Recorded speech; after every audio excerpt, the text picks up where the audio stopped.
কেউ যদি চরমুনাই আর জামাতকে ছাড়া ভোট দেয় তাহলে সে কাফের হয়ে যাবে। সোজা কথা, সে কাফের হয়ে যাবে, সে ইসলামের মধ্যে থাকবে না। কারণ এদেশে দুইটা ইসলামী দলই আছে একমাত্র হক পথে, সেটা হচ্ছে চরমুনাই আর জামাত। কেউ যদি বিএনপিকে ভোট দেয় তাহলে সে জান্নাতে যেতে পারবে না। সুতরাং ডিসিশন আপনারা কি জান্নাতে যেতে চান? তাহলে জামাত আর চরমুনাইকে ভোট দিতে হবে।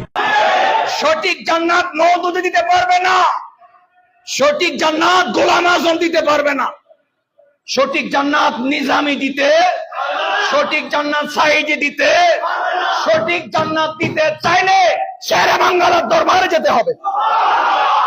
সঠিক জান্নাত দিবে বাবা শাহে আমানত, শাহ মোহসেন, গাউসুল আজম ভান্ডারী, বাবা গরিব আলী শাহ, আফজল আউলিয়া, ইমাম আহলে সুন্নাত আল্লামা হাশেমি।